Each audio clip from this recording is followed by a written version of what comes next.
This is Judie McMath with the Center for Unhindered Living, and today we're going to talk about Exposing the Church of Christ, Episode 1. Now, I was a member of the Churches of Christ till I was about 40 years old, and at that time I decided to leave that church because I felt it was basically all a fraud. I attended the Church of Christ when I lived in a southern state, so it was fairly conservative in that area. It is a Christian evangelical fundamentalist conservative church. It's not the most conservative, but it's one of the most conservative. And during the years that I attended that church from the time I was 6 until the time I was 40. During that time, I studied very diligently. I attended one of their School of Biblical Studies. I studied the original Greek. I very much wanted to know the truth of what was in there. I was not content for someone to tell me what it meant. I wanted to see for myself. So I studied very diligently the Bible itself, and I also studied church history and the history of religion and world history, because you cannot understand the Bible without understanding the social context in which it happened, or supposedly happened. So I was studying all of that very diligently. And so let me contrast for you one of the first things that gave me pause. In the Church of Christ, they teach that they are the only church that have the correct doctrine. And if you ask them to recount their history from one of the, if you read one of their books about the history of the Church of Christ, the history that they will give is that they are the restored New Testament church. In other words, Jesus came and taught, and then the apostles started the church, and they were teaching what Jesus taught them. And then over the years, there was an apostasy, a falling away, where different denominations sprang up that were teaching false doctrine. And this had happened for many, many centuries. And then all of a sudden, in the 1800s, some men who were Presbyterian preachers, Barton W. Stone, Thomas Campbell, and Alexander Campbell, came along and decided that they wanted to restore the New Testament church and get rid of what they thought was all the false doctrine. And so they said that they went back to the original teachings of Jesus. The problem with that is we don't know what the original teachings of Jesus were. The way that they tell it, they make it sound as if there's only one right way that was being taught during that time. But in the first century, when the church was supposedly established, there were many, many different sects of Christianity, and they were all teaching different things because they all accepted different books as authoritative. Not all of them accepted all of the books we have in the Bible today. Some of them accepted different books we don't have in the Bible today. Each and every little, and remember that they were meeting in homes at this time. There were no church buildings.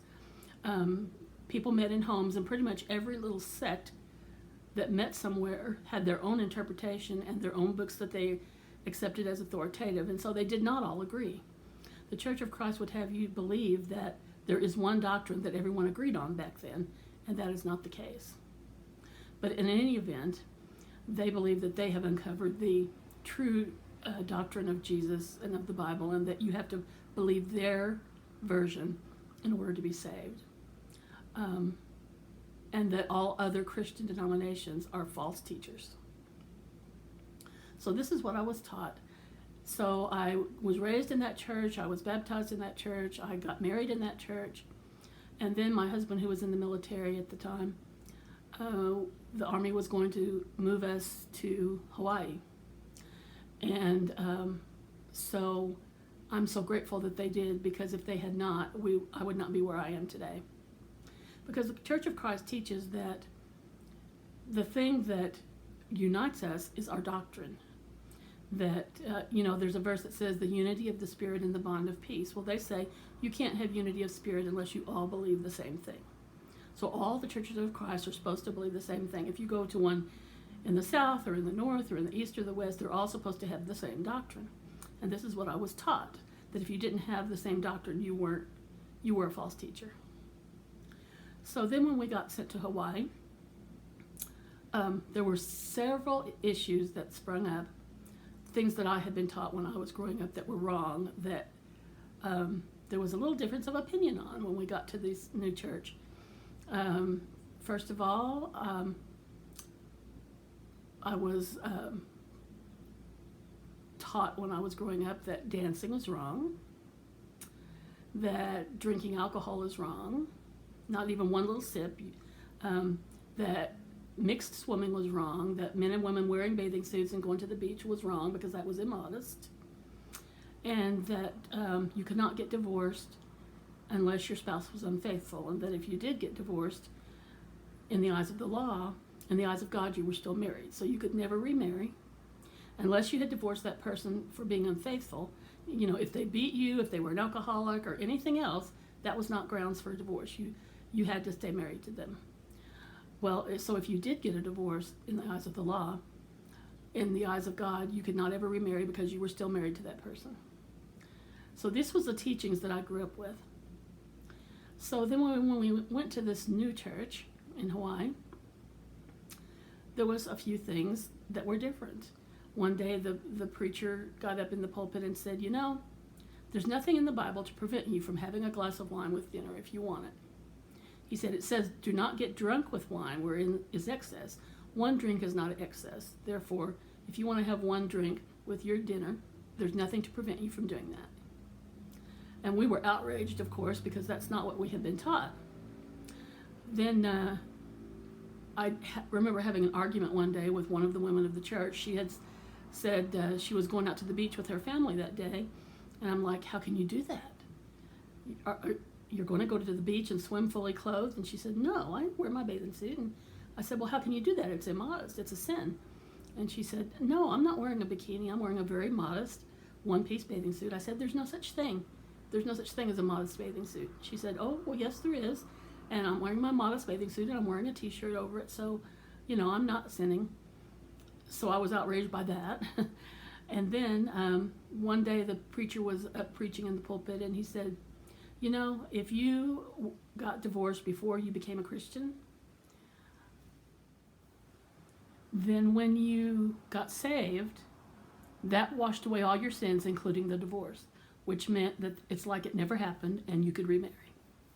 And I remember my husband and I were so outraged that we got up and stormed out of the church in the middle of the sermon. But later, the preacher came over to our house and he studied with us and everything, and eventually we did change our mind about those things. But the point of that is, the Church of Christ leads you to believe all of our churches teach the same thing. And if you don't have the same doctrine that we teach, then you're a false teacher. Well, this church that we went to was not teaching the same thing. And so in my mind, there was a question. Is this a false teaching or is it a true teaching? Is this church really a true church or is it a false church? And so I would ask the people back home, I would say, well, this church in Hawaii, do you consider them your brothers? And they said, oh, well, sure, they're our brothers. We fellowship with them. And I couldn't understand that because on the one hand, they would say, you have to have the same doctrine as us, but this church did not teach the same doctrine as them. And yet they were accepting them as their brothers. But they would not accept other denominations with different teachings. That seemed to me to be hypocritical. If you're going to accept this church who has different teachings than you, why can't you accept other ones? So that really bothered me, and I felt that was very hypocritical on their part. Eventually, I did get to the point to where I remember one day making a conscious choice and saying to myself, I'm no longer going to judge. That's God's thing to do. I'm no longer going to judge whether someone is truly a Christian or not. If they tell me that they believe in Jesus, that they've accepted Jesus, that they are living a Christian life, I'm going to accept them as a brother. No longer am I going to have this superior attitude, because let me tell you, they have a very superior attitude. We're the only ones who are right. We're the only ones that are going to heaven. Everyone else is wrong. And I was not comfortable with that kind of a mindset. And it was very hypocritical to me to what they were teaching, and I decided not to accept it. I have always been very trusting in my own ability to make decisions. They would want you to accept what the authority figures tell you, but you need to use your brain and think for yourself. And you are perfectly capable to make your own decisions about these things. Don't just follow along what you're told, because much of what you're told has no basis in fact. So this has been episode 1 of Exposing the Church of Christ. Today we exposed their hypocrisy. And so I hope that you will go down below and click subscribe, because there will be other episodes to come on other points of doctrine which they teach which are in error. So thank you so much for watching today. This is Judie McMath with the Center for Unhindered Living, and thank you for watching. Have a nice day.